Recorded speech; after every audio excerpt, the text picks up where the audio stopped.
Relentless is how one of the acquaintances who encountered Anna Chapman in New York remembers her. She was introduced to him at a fancy dinner in Soho. At first he thought she was just like the other young Russian women in New York, so he made sure she knew he was not interested in her type. But she would not give up. Somehow she got his number from a friend and began texting him, asking to meet. She kept texting, again and again over the next few weeks. So he checked her out with a few people in the business community. Well-placed people had known her from her former life in London, as well as now in New York. The type worked in finance and traveled the Atlantic regularly, hedge fund guys. They all vouched for her. Clearly, her time in London had been well spent. Her connections were paying off. She knew everyone, he says. Soon they were dating, and she was around his place. It was not just the looks. She had this confidence about her you don't see in many people. You could drop her anywhere, and she would find her way, he says. Later, when he found out the truth, he would wonder if she had had some kind of training in psychological manipulation. She really understood people, he says, before pausing and adding, men in particular. Well, that is some Corera prose if I've ever heard it, Gordon. That is a section on Anna Chapman and her adventures in New York from your book, the wonderful Russians Among Us, which is a great title, by the way. Thank you, David, for the plug. All about this story, not just Anna Chapman, and of course all these other illegals who are going to be investigated at around the same time as Anna. And we have followed Anna Chapman. Now, last week we followed her in London, in Moscow, and we are now with her in New York. That's right. Welcome back to The Rest is Classified. We are looking at the story of Anna Chapman, this young Russian woman who, age 19, comes to London, meets a Brit, soon gets married, intelligent, ambitious, moving in social circles, soon moving from the party set in London. Now we found her in the party set in New York, moving around, gathering influence. But by now, we're sure, a Russian deep cover, illegal, as they were known, spy, collecting intelligence. So the problem for Anna, though, is that she's there partying, but what she doesn't know is that the FBI is watching. They're on her tail. So on January 20th, 2010, an FBI team is at a coffee shop on the corner of 47th Street and 8th Avenue in Manhattan, and they've got covert video cameras for surveillance on her. They're watching her. She's got a tote bag with her. 10 minutes after she arrives, she's pulled out a laptop from her bag. A minivan passes the window of the coffee shop. Now, we know all this because the FBI surveillance team were taking detailed notes and making videos of it all. A lot of these videos are actually online now. Yeah, you can find the videos. See all this stuff. Yeah. And one FBI team is watching her, and another is watching this minivan, which is passing by her at this coffee shop.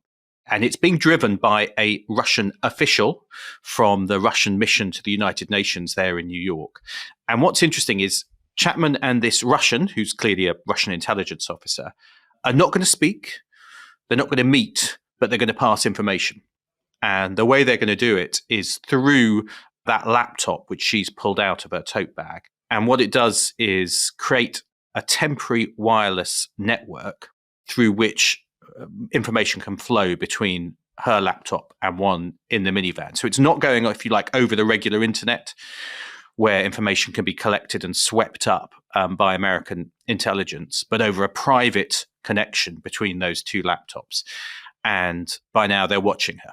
And one could be forgiven, Gordon, for thinking that this would be very hard for our friends at the FBI, the Phoebes, as I like to know them as. Is that what they're really called? Well, they don't call themselves that. They don't. I don't think they don't like that very much. No Phoebe I've ever met has enjoyed that term. But yeah, at CIA we would call them the Phoebes. I think they sort of frown on it. And I will tell you that a bit of this story that does make me feel somewhat nauseous is that at the root of why the Phoebes are watching is a great Phoebes success story, which I will have a hard time discussing. Because you're from the CIA. And is the rivalry that bad? Is it really that bad? I mean, so they are. So I think the Phoebes are cops and the CIA are robbers. That's kind of the cultural difference. The typical way. Cultural difference. The Phoebes are here to get, somebody investigated and convicted. And so really the Phoebes are upholding American law. The CIA is out there breaking foreign laws. And so you have very different cultures. But this is, and I'll stomach it, this is a great Phoebes success story at the heart of it, isn't it? Yeah, it is. Because we've heard about how Anna has moved from London to New York. But the question is, why are the FBI watching her? How have they got onto her? Because the whole point is she's supposed to be this kind of deep cover spy who is able to meet people without being spotted, undercover as just being a kind of ordinary Russian working as a businesswoman in New York? And the answer is because the Phoebes, as you put it, have recruited a source. And they've got a source in Moscow. And it goes back actually to the late 90s. So about a decade before Anna is being watched at this point, which is early 2010. There'd been a Russian intelligence officer who'd been based in New York at the mission to the United Nations called Alexander Patayev. And he had been approached by the FBI. My understanding is, and it's obviously a bit murky because it's a kind of deliberately a very obscure story. There's no formal sort of acknowledgement of Patayev's role in this. Yeah. The FBI and CIA simply refer to him always as the source when they talk about him, because they don't want to acknowledge ever that he was their name. But before anyone thinks we're giving away some secrets to the Russians, they know it because they actually prosecute him in the end in absentia after this all kind of blows up. So and try to kill him in the States. Try and kill him later on, which gives you a sense of how important he is. But he'd been based in New York. And the FBI, and I hadn't quite understood this originally, but if someone is in the US, it's the FBI's job to pitch them in spy talk, isn't it? To approach them and try and recruit them to spy for the other side, to become an asset. So if that happens in another country, that would be the CIA doing it. But if it's inside the US, that's the Phoebes, the FBI are doing it, yeah? Yeah, I think the reality is a little bit murkier. The CIA has domestic field stations. We have a what's called NR, the National Resources Division inside the Directorate of Operations that has purview over the United States. So the reality is there's a little bit of a kind of give and take or grayness over who would do that. But it would certainly be reasonable, depending on kind of who has really done the development work or the spotting for the Phoebes to do the pitch. And obviously here it was a remarkable success. Yeah, because Patayev gets recruited by the FBI. He agrees to be their agent, their source, and provide intelligence. And he's on his way back to Moscow from New York. And so during that period in the 2000s, he's inside Russian foreign intelligence headquarters. And most importantly, he is inside what's called Directorate S, which is the directorate, the most secret bit, if you like, of Russian foreign intelligence, which runs these deep cover spies, these illegals. Even better, he ends up being effectively deputy head of the team which runs deep cover spies in the Americas, including the US. In terms of where to have an agent, a source, you don't get much better than that, do you? No. Listeners should understand that this would be like a once-in-a-generation type recruitment. The CIA would be, running Russian intelligence officers, MI6 would be running Russian intelligence officers on the regular, but to have someone so high up, and in particular so high up in the part of the bureaucracy that's dealing with you. So he's looking at, he's basically responsible, he's like the line manager effectively for illegals in the States. It's an absolute intelligence coup. Like you almost don't get better than this. Yeah. In that position, he has oversight, management responsibility. He's the line manager of Anna Chapman, effectively, and all the other filling out her annual performance. Yeah, reviews, he's doing an annual performance review and probably sending those notes back to the FBI and the CIA. So it gives the US absolute insight and oversight of the Russian illegals program inside the US, including Anna Chapman. And as a result, they know exactly what's going on. And they are able to monitor both Anna and a group of other illegals, some of whom have been there for years, operating as families, kind of married with kids, a whole group of them. They're able to watch them, monitor them to some extent, prevent them doing anything too harmful and, kind of maneuver people out the way if they're coming too close to people. But in the case of Anna Chapman particularly, they're able to kind of watch her carry out these covert meetings with Russian intelligence officials through the laptops. These are kind of called the Wednesday meetings because they would always happen at a Wednesday where she'd go to a coffee shop and try and make contact to pass on whatever intelligence she's collecting. Just like every other 20-something in New York, she's sitting in a Starbucks on Wednesday sending potentially useless reports to her superiors. So fitting right in. I do think it is kind of interesting to think about the story from the lens of the FBI surveillance teams that are watching her, because they'll have a very intimate view of Anna Chapman and the rest of these illegals. And I guess one would have to think that there's some amount maybe of envy, a little bit of, because this woman is living this sort of funded high society lifestyle. And, you have these FBI watchers who are probably making significantly less money than Anna Chapman is every year. And on this grind of a surveillance beat, for the most part, watching her do nothing. Yeah, really. Well, watching her do nothing but basically party and live it up and hang out in the best places in New York and, meet influential people and, wear the best clothes. So that's what they're doing for a period of months. But then summer of 2010, we get to the point where the net's going to close. So they've been watching these illegals. And this is the crucial moment because the operation, which is codenamed Ghost Stories, is the FBI's name. Great name. You can't frown on that name. No, it's a good name, isn't it? Got to hand it to the Phoebes yet again here on the code name. Wonderful work. Ghost Stories is going to come to a close. And it's interesting. The reason why is very interesting. It's not because Anna Chapman or any of the others are doing something particularly dangerous. It's because of the source. It's because of Patayev, who's in Moscow. And he's been doing this for more than a decade. And he fears that the Russians might be onto him, or they might have some sense that there's a leak somewhere in Moscow, because in other places, people are being arrested, things are happening. And I mean, also, I'm guessing after a decade of doing this, of spying, at some point you always get nerves. It's probably fraying the nerves, isn't it? I mean, not many people can do that for a decade of providing intelligence, knowing if you get caught, you're going to die. So you can understand that at some point, he thinks the net's closing on him, and he seems to send a signal saying, "I'm done. Get me out. I need to pull out." And I suppose at this point, you kind of step back and you think about the fundamental logic of what the FBI and CIA are how they're playing this is they've got the full picture of the illegals, right? They know who they all are because of Patayev. They can watch them. They presume if they do get too close to anything really sensitive or to anyone particularly sensitive, they can manage it. But there's a lot of value in just watching the operation. But then as soon as Patayev is gone, that insight goes away. So they figure we're going to close this down now, right? Yeah. And the idea is that they always thought at some point we might try and arrest these illegals. We'll round them up, we'll arrest them. But here's where it gets tricky, because Patayev has indicated he wants to get out as fast as possible, because he's obviously worried. And the CIA and FBI want to get him out fast. And so you've got this window in the summer, in June of 2010, to try and get him out. You've also got the window is quite narrow, because you've got to get the operation in place to get him out. But you've also got some of the illegals who are planning to travel, on holiday and leave the country. So you've got to kind of wind it up before they leave if you want to be able to kind of arrest them and stop them. But here is the kind of almost bizarre coincidence, which is there's a window around the end of June, the weekend of the kind of 26th, 27th of June.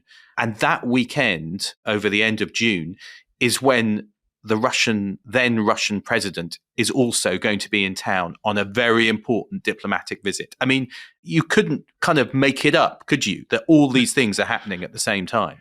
I imagine this was very frustrating to the people at Langley and at Phoebe headquarters to have Dmitry Medvedev, the Russian president, in town as you're trying to architect the exfiltration of one of your most senior Russian assets. I mean, you almost couldn't script it worse. And also, I mean, we are not in the present day darkness of the West's relationship with Russia. That's right. Either. So, because we are in this little Medvedev interregnum 2008 to 2012-ish, where sure, we've had a little nasty war in Georgia, but we're before Ukraine. And I think there is some sense, I think, that we could, this is the famous reset, isn't it? Yeah, that's right. That's reset relations, because Putin seems to have moved away from being president to being prime minister. And so there's this hope that they can, reset relations. And Obama has invited Medvedev to Washington as part of that. There was that stupid button. Remember that? The reset button? Yeah. That I believe was mistranslated as overload. Is that right? Yeah. And Hillary Clinton was supposed to press the button as a symbol of resetting relations, and it actually said overload. That's right. Yeah. I just handed this button. It said overload. You should not press a button that says overload on it as a general rule, I think, even if you are a Russian. So all that to say, I guess, that there is sensitivity in the Obama White House. Extreme sensitivity. About embarrassing the Russian president while he is in the United States with the largest roll-up of Russian spies since, the Cold War. Yeah, I think Obama is actually really unhappy about this. Yeah, I would be pissed. Yeah, I think he actually says something like, when the FBI and CIA come to him and say, we want to roll up these illegals and this is the weekend to do it. He goes, you come to me with this Cold War stuff, this John le Carre stuff, at this time. He's like, Cold War is over, and you guys are just running around chasing spies. What are you doing? And they're like, well, we got to do it this weekend. So the compromise is that the Phoebes can roll up these illegals, including Anna. They can arrest them. But the deal the White House says is you can only do it when Medvedev has left US airspace. So when he's flown out on the Sunday night of this weekend. So they're going to get their source out of Moscow. He's going to start traveling out Friday, Saturday. He's going to be out.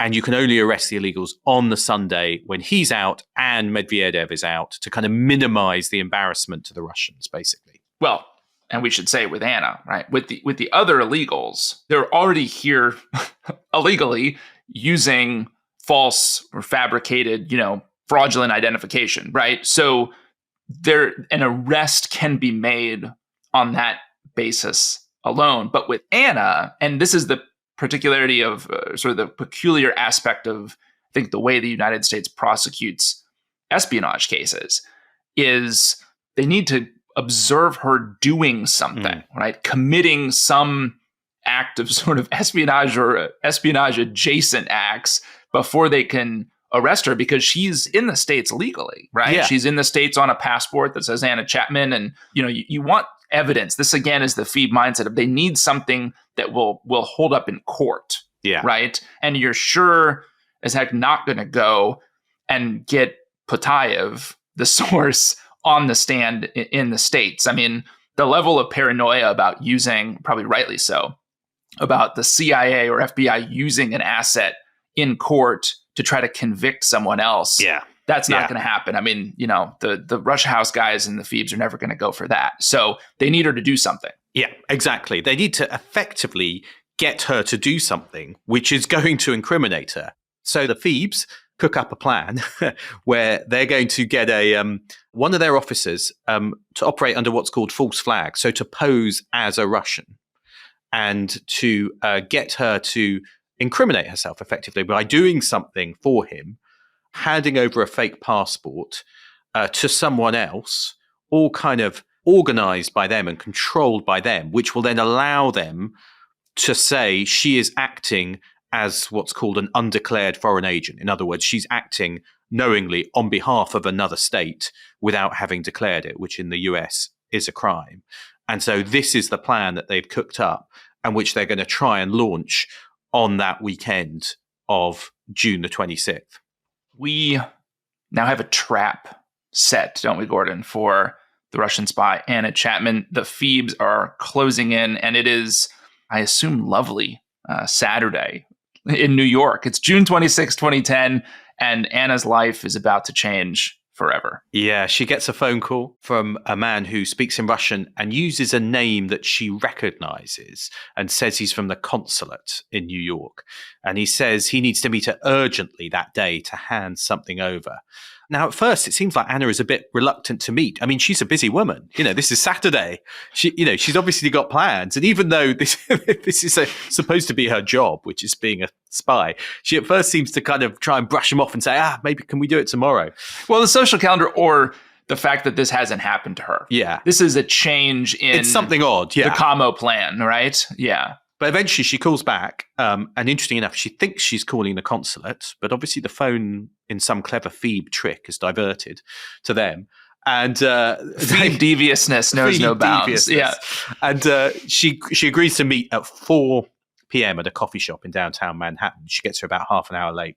Now, the undercover is there. I find these undercovers fascinating because, I was reading about them. The FBI clearly have a kind of cadre of people who can really pose as Russian. They speak the language. I mean, maybe they're ethnically Russian. Might even be Russian. They might even be Russian. Yeah, but they can absolutely pose as a Russian entirely convincingly to people. And they use these for these kind of false flag operations. And they meet up. She's there. He's got a hidden recording device on him. And so we know actually a lot of what is said because it's all recorded by him. Chapman's there. She's wearing jeans and a white T-shirt, sunglasses, looking very casual. How you doing? The undercover FBI guys goes, and she goes, everything is cool. And it's interesting. She then just goes, I just need to get some more information about you before I can talk. Yeah. Her spidey senses are going off here, aren't they? Like she knows that something, it feels weird not to her. Right. Yeah. And he says, sure, I work in the same department as you, but I work here in the consulate. He's obviously trying to say, I'm from the kind of team dealing with deep cover illegal spies. She then talks about how her laptop isn't working very well. Tech issue right off the bat. Tech issues, yeah. And she's really annoyed that, the laptop she's been given to do these kind of covert communications we were talking about isn't working. So she actually hands it over to him and says, can you take it to Moscow and get it fixed? I will say that the tech always breaks. It's not part of the movies. It always breaks. I mean, anytime that I am writing a scene for a book that involves tech and I'm talking with CIA current informers about it, they will say, make the tech break, have it take a long time, right? Make essentially the help desk, whatever that you're trying to contact, be not CIA helpful. Help desk. It's like it doesn't work. So it's the same. We should all take comfort in the fact that none of our tech works. The CIA tech work also breaks. So this is common. This makes common. Sense. Yeah. So at this point, then he says, the undercover says, there's a situation that I need your help with tomorrow, which is why it's not like regular contact. In other words, why he's kind of called this special meeting. And Chapman goes, a short task. Yeah. She probably does, right? She's got other plans. And then he goes, tomorrow at 11 o'clock. And I love this. In the transcript, it says, Chapman audibly sighed. She's going to have to cancel something. Yeah, she's got to cancel something. And then he says, and it's interesting, there's a person here who's like you, okay, but the person is not here under her real name.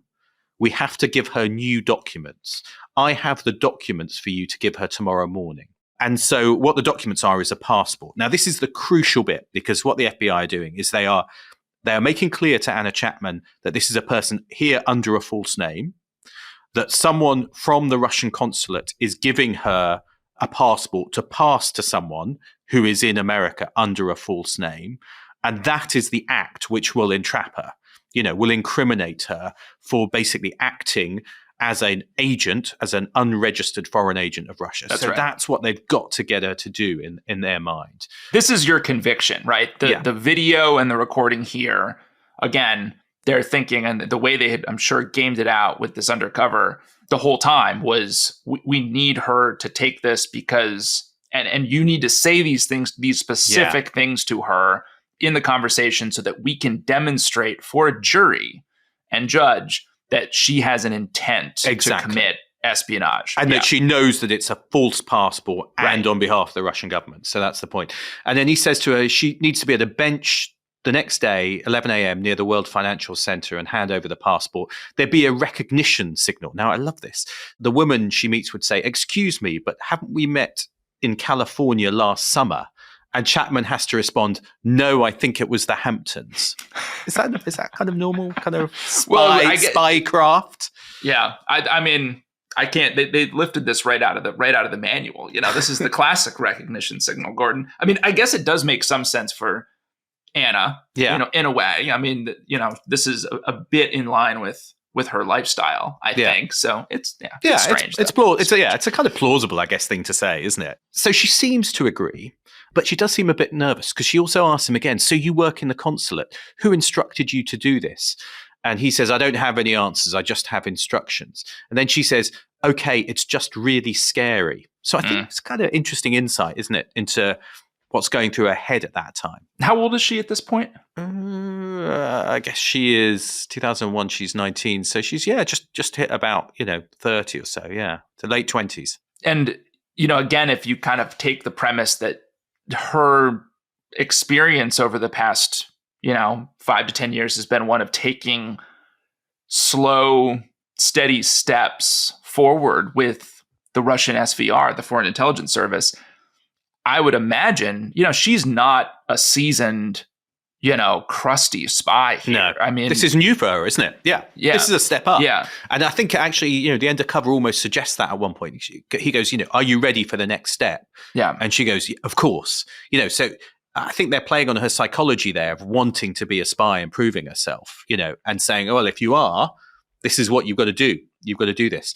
So, I mean, this ends at about 5 o'clock on that Saturday afternoon, and she leaves the cafe. But then things appear to start to go wrong. So this is Saturday about 6 p.m. The FBI are watching her, and they've got a surveillance team on her, and they see her go to a phone store and appear to buy something, and also start to do a kind of what they call a surveillance detection route, an SDR. That's when you're trying to see if you've got anyone on your tail. Is that right? Yeah, exactly. I think and my sense from the FBI documents are that she's kind of doing this in a bit of a slipshod fashion. But the idea is, how do you run a route that fits in your pattern of life? So if someone's watching you, it makes sense, right? That you're going from point A to B to C to D, but it's being drawn out and you're moving in such a way so that you can not evade surveillance or lose it, but detect it, right, to see if it's there, someone's right? on your tail. She is trying to see if there are, is someone watching her, and it could be all the way from a lone person following you to a really sophisticated effort of, 3, 4, 5 teams, some fixed, some mobile. Yeah. And the problem, of course, is that the FBI team, and I can't believe this, Gordon, I'm again having to laud the Phoebes here. The FBI has the special surveillance group, which are called the Gs, which are their best surveillance teams working this target. And so the idea that Anna, who I think has some mixture of classroom and maybe back in Moscow, some street training in how to do an SDR, is woefully overmatched. Yeah, here. she's not gonna beat a team. She's not. Yeah, exactly. She's not going to find on them. FBI's home turf. Right. Yeah. Right. And she makes a crucial mistake, it appears, because after she's been to one of these phone stores to buy something, she throws away a bag. And the Gs, or the Phoebes, the Gs from the Phoebes, is that right? These are the Gs from the Phoebes. The Gs from the Phoebes pull the bag out of it. And inside is a contract to purchase a cell phone made out in the name of Irina Kutsova. And the address that she'd given is 99 Fake Street, Brooklyn. You gotta love it. I mean, I think if we needed any more evidence that she is a bit of a trainee at this point in her intelligence trajectory, there we've got it. 99 Fake Street. Yeah. And so it's clearly what she's got. And there's also a kind of international calling cards, which she seems to have bought. She's clearly bought a burner phone for kind of one-time use to contact someone in Moscow. Now, potentially, this is an absolute disaster, isn't it?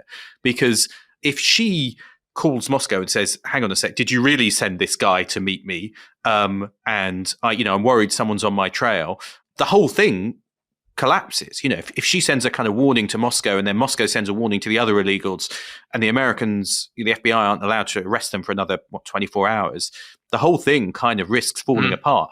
But the mistake she's made is throwing away the receipt, because using that, the FBI can then get up on her phone. They can kind of intercept her phone. They get the phone, and then I presume they probably immediately get a FISA warrant to be able to intercept it. Right. And who does she call? Dad. She calls her dad. Which makes total sense. And also, he's kind of uniquely positioned also to counsel her, right? Because he's an intelligence officer. Yeah. So she's gone to her dad for advice and also perhaps for help, given he is a KGB, now SVR officer from Foreign Intelligence Service. And she says to him, oh, something strange has happened. I met someone, I was asked to meet them.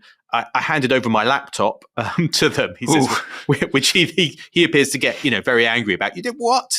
Because I think he's immediately sensing that something is wrong. But it's interesting. The advice he gives her is not to run, not to kind of get out of there immediately, but interesting enough, to report what happened to the police. I mean, I find this kind of interesting. It's actually brilliant, though, I think, isn't it? Because, of course, he doesn't know, Anna's dad does not understand the level of surveillance that the Phoebes have on her and just how they've got her completely owned at this point. Yeah. So turning the passport in, it's brilliant because it allows you to return to sort of your cover, right? Yeah. As, hey, I'm a property broker and this strange person came up to me and tried to get me to do this thing and I'm coming clean. So you bluff it out, basically. Yeah. I think it's actually a really wise bit of counsel. Yeah, rather than just run. Because I guess if you run, it's done. Yeah. It's done. You're over. It's over. It's over. And of course, I think it'd be fair to say psychologically, Anna doesn't want to run either because she's having quite a good time in New York. So she doesn't want this party to come crashing down any more than the SVR does. So we get to the final day, Sunday, 11 a.m. An FBI person posing as a Russian woman is waiting near the World Financial Center to talk about the Hamptons or California or whatever it is. Anna's a no-show. She doesn't turn up for that. And instead, she follows Dad's advice and she goes to the first precinct station of the NYPD, New York Police Department in downtown Manhattan, and basically goes, this really scary thing happened to me. I don't know what to do. But here's the Phoebes, who've, of course, got the advantage that they've been up on her phone. And so she's there in the police station thinking she's talking to police detectives, but no. It's Phoebes. It's Phoebes again. They're there. They've got there overnight. They put in place a plan. Now, this is the bit I find extraordinary because they've got her. It's now Sunday afternoon. They've got her in a police station. They've actually got a warrant for her arrest anyway. And they can't arrest her because the orders from the White House are, you cannot do this until the Russian president has left and his plane has left. So they've basically got to delay her for hours and just keep her talking. I think this was a couple days earlier, but the part of the Obama-Medvedev visit that I recollect most vividly was they went to one of my favorite burger places in Northern Virginia. It's called Ray's Hellburger. It was the best burger in DC for a long time. I think all these places have shut down.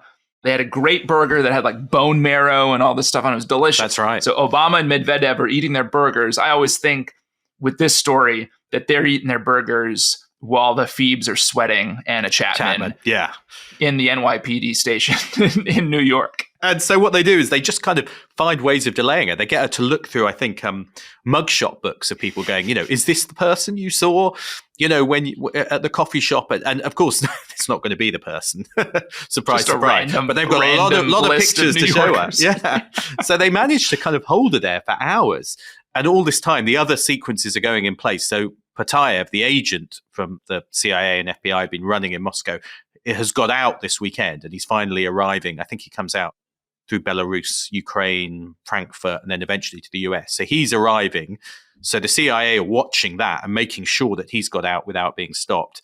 And the FBI are watching not just Anna, but a whole group of illegals waiting for the order. And then finally, you get the instruction that Medvedev's plane is out of North American airspace. The order goes in and the team literally just walk into the room where Anna thinks she's talking to a bunch of police detectives and on go the handcuffs.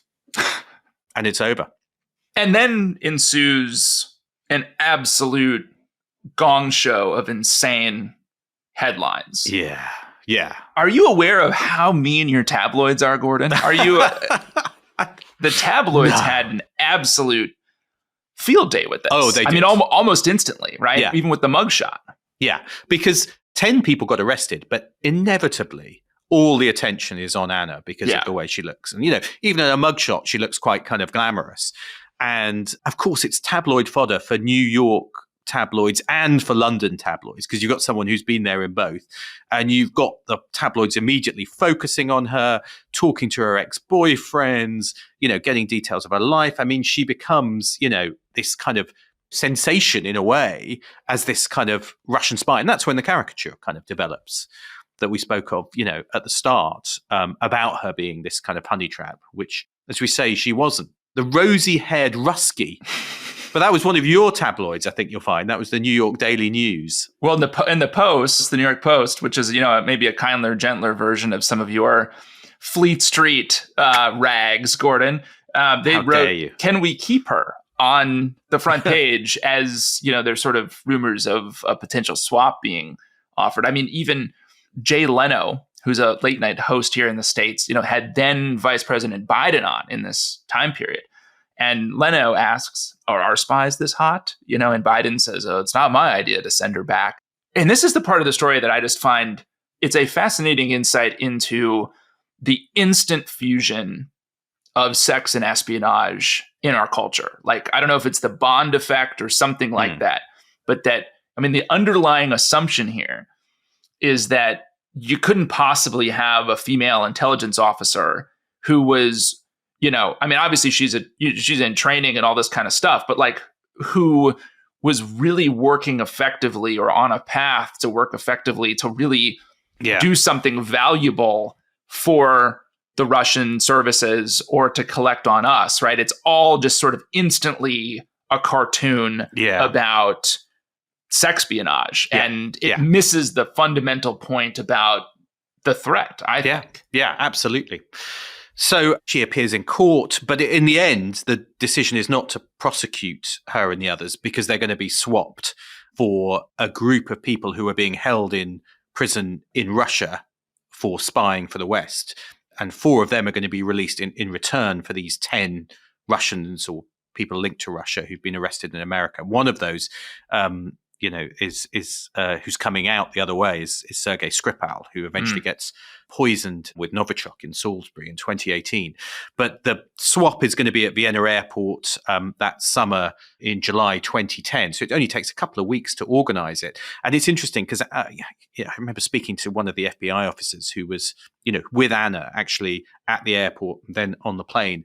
They remember Anna being quite obsessed with whether she'd get her passport back, first her American passport and then her British passport. And she's actually, when she's told no, she's not going to be able to keep them, she's really disappointed. I mean, she's surprised. And that's also quite kind of telling, isn't it? Is that, she somehow thought that she'd be able to kind of go live in London after all this, but also that really bothers her, Yeah. And then on the plane, she gets really annoyed because she's kind of, all the newspapers are on the plane and she's flicking through these newspapers. And again, it's all focused on her and her sex life, basically. It's kind of Russian spy babes, hot affair, says one. She may have been a true cold warrior, but she was red hot in the sheets, is another. And all these pictures, she's kind of really annoyed about this. And you can kind of understand why. And she kind of pushes them over to the FBI guy and say, look at this. And he says, everyone's seen it. And she's kind of, I think maybe understandably annoyed at how she's being pictured and how she's being treated. And she goes back and this spy swap to Moscow. And this is also, I think, fascinating, is that her and the other illegals have, because the FBI have been watching them, they've not achieved that much. They've been rounded up, they've been caught, they've been exposed. Russia's had to swap out for, people it wanted to keep. And so in some ways they've been a failure, but actually Vladimir Putin welcomes them as heroes and he personally meets them. He sings songs with them and he treats them as heroic figures.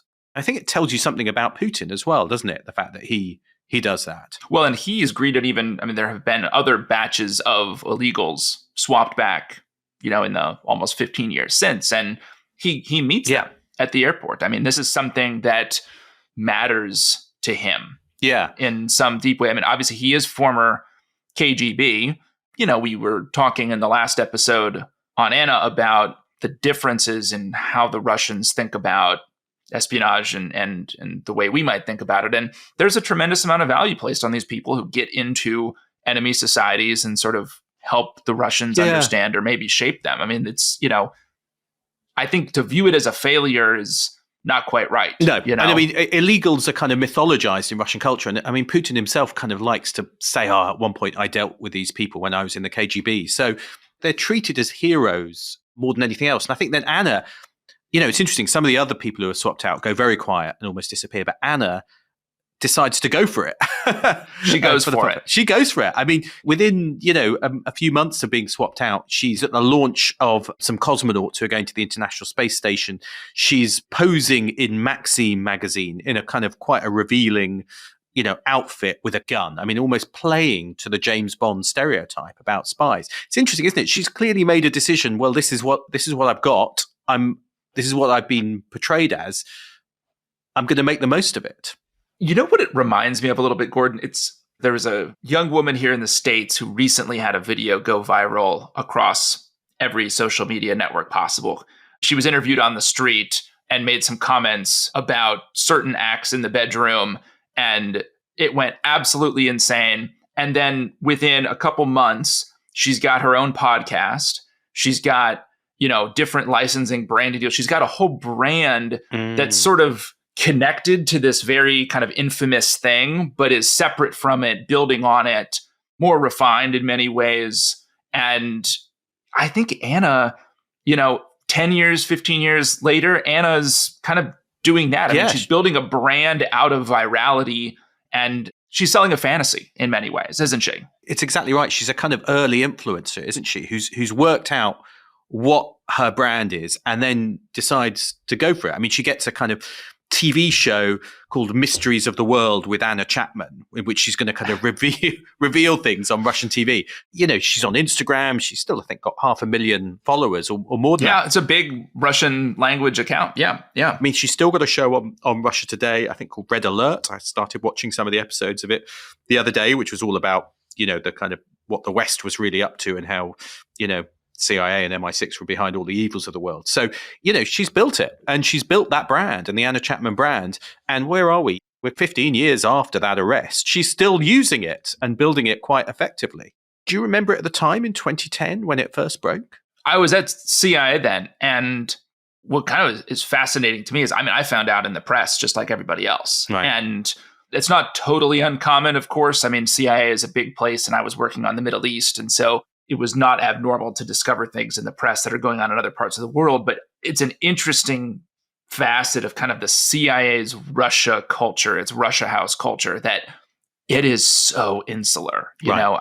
If we were reading anything related to, I worked on Syria, anything related to Syria, Russia, a lot of it back then was hard copy stuff. Someone would literally walk you the report. It would go back in a safe. The Russia House guys and girls were seen, even inside the sort of paranoid bounds of CIA, as being freakishly paranoid. Yeah. And in many respects, I think kind of adopting the same paranoid tendencies of the country that they watched, right? They sort of became like the Russians in many ways. It really outside of the loop, a very small loop inside Langley, and of course, a few folks out in Moscow Station knew this was happening until it was ongoing on the tarmac in Vienna. Now, one of the people that we talked about in the first episode of this, she was married to him, is Alex Chapman, right? And it is interesting, I think, to see, again, to take this to a pretty human level and to see some of the individual costs that happened along the way, because his story ends up being quite a sad one, doesn't it? Yeah, it is. He's, he obviously becomes, focus of media attention at the time. He gets interviewed by MI5 straight after the arrest in 2010 because they want to know as much as they can about his ex-wife's past. Is he the source of some of the leaked photos and all of that? I think too? That's the assumption, is that he's passed on some of the photos. It might be, there are other boyfriends as well. But while, Anna goes on to be a kind of tabloid sensation and TV star, Alex dies in 2016, aged just 36. And apparently a drug overdose, nothing suspicious, we should say. A sad story, and it's, in a way, it's a reminder that sometimes, there are people who get caught up, ordinary people, if you like, who get caught up in these spy stories and real lives sometimes damaged by them. It is a kind of sad part of it. And I guess that's a good moment to kind of step back and think what we make about this story. Because, one of the things we make of it is that it was a success story because FBI and CIA had this source inside, were able to monitor them. It was because they had that source, they were able to watch Anna Chapman and, wrap up the operation when they wanted to. And that's a great success. And without that, it could have been much more damaging, I think. I think, one of the things I often reflect on is that, people say, well, how damaging was Anna Chapman anyway? She was going to various parties. And what did that mean? But I do think she had the potential, if she hadn't been watched, if she'd been left without any kind of coverage from the FBI and CIA, she could have been very damaging, because you could imagine her being the kind of person who would, marry a senator or the CEO of a bank and move in very influential circles and gather very, very sensitive information and be able to influence things in a very significant way, because that was the world she was moving in and clearly capable of moving in. And so without that kind of coverage, I think, the ability of someone like Anna Chapman to do some actually quite significant damage would have been quite real and much more than, if you like, the honey trap stereotype that we talked about. Well, and you have to think, we're talking about a story that came to its head in 2010, almost 15 years ago. You have to think today, with Russia being much more shut off from the West. I mean, frankly, right after the invasion of Ukraine, there was a massive expulsion of Russian, diplomats, and I'm sure there were a whole bunch of SVR and FSB spies who were sent home. And this, all these girls are sent back to Russia. You have to think the kind of these illegals, there is tremendous incentive for the Russians to be building these programs and dispatching this type of person, dispatching people like Anna to the States, to Western Europe, in order to collect information. Absolutely. In a world where sort of Russian officialdom is not welcome, and that kind of cover is no longer going to be helpful. So, you have to think that there are plenty of Annas out there today among us, Gordon. Yeah, I think that's right. What are we not seeing? Particularly if we don't have the deputy head of Directorate S for an asset. That's right. Some illegals have been rolled up. I mean, summer of 2024, some got swapped who'd been living in kind of Slovenia, people in Norway, people who'd been arrested elsewhere. I think one got picked up in Brazil, who was trying to kind of get a job at the International Criminal Court. So Russia is still using these kind of people and the types of people like Anna Chapman, and still sending them out and trying to make the most of that ability. And you're right. I mean, what we don't know is how many other Anna Chapmans are there out there, or have there been, and what have they got up to? There is a great truism about this kind of work, which is it is basically impossible to find these kind of deep cover illegals unless you have a spy in the system. Yeah. It takes a spy to catch a spy, right?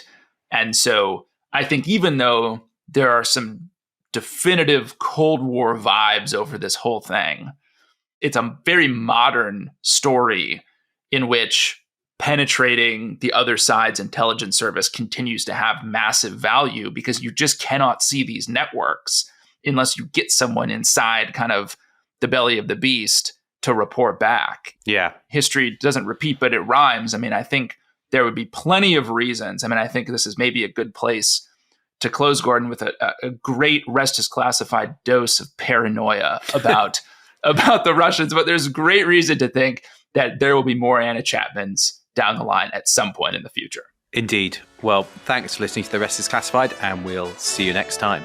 See you next time.